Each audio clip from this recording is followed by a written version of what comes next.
What is the RFS? Well, it's the Renewable Fuel Standard. The RFS, as it's commonly called, is a program that was created in 2005 that's run by the EPA. That's the Environmental Protection Agency. It was designed with a very reasonable goal of increasing the amount of renewable fuel that ends up in all of our gas tanks. It also had a very laudable goal of helping lower our dependence on imported fuel. Unfortunately, it hasn't all worked out that way. Before we talk much about the RFS, we really need to discuss how gasoline actually gets to the pump.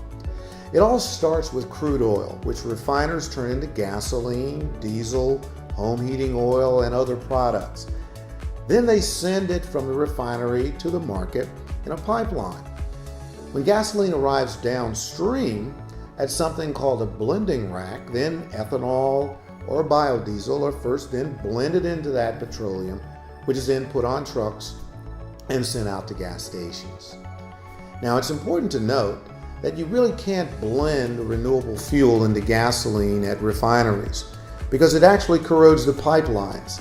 It separates out into really what is an unusable mess before it arrives there, so you really have to do it much closer to the end point. Now, the government misses this part, and there's a reason why they do. At one time, refiners used to own most of all of the downstream blending facilities, but over the years, things have just changed. Today, a lot of the big integrated oil companies as well as the national retailers actually own blending facilities instead of refiners. But again, the government misses that point as well. Nevertheless, the EPA continues to obligate refiners to comply with that renewable blending requirement, even if they don't do any blending. It's important again to note that when ethanol or biodiesel are blended into petroleum, RINS are created. Those are renewable identification numbers. They're a marker of compliance with the standard. Initially, those RINS were pennies. Now they equal big bucks.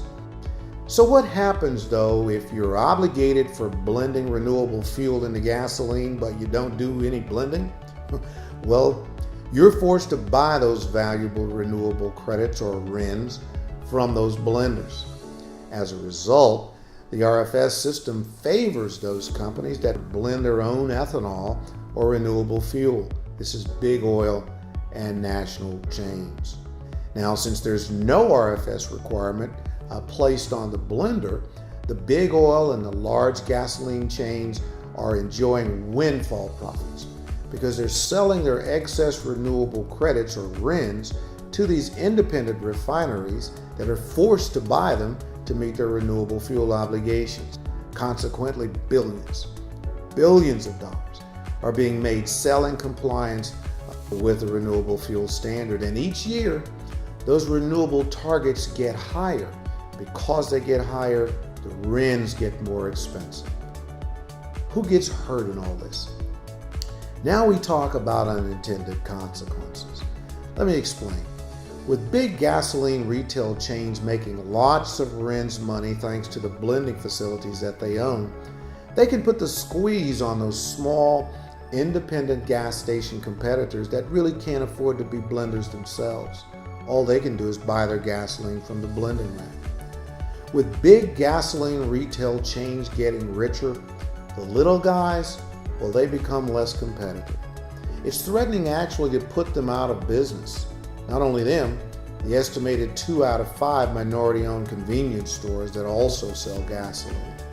And with independent refineries in jeopardy, potentially going out of business themselves, what we're seeing is price volatility and price spikes for consumers at the pump. And that's a real concern. What we have here at the end of the day is an unregulated market in which the rich are getting richer, small businesses can't afford to compete, and consumers are ultimately affected by these higher fuel prices at the pump. Well, how do we fix it? Actually, the fix is not that very difficult at all. There is a way that we can change all of this. The government could simply have the fuel blenders abide by the Renewable Fuel Standard. This is known as moving the point of obligation. Instead of the independent refineries and the importers being obligated to generate RINs, the point at which fuel is blended, the blenders, should be the parties responsible for ensuring a renewable fuel obligation is met. That way, we could control these rampant market speculations that we're seeing. We can contain these exorbitant windfall profits, and equally important, we can mitigate the adverse impact this is having on the consumer at the pump. Yes, we can solve it. So let's fix the RFS.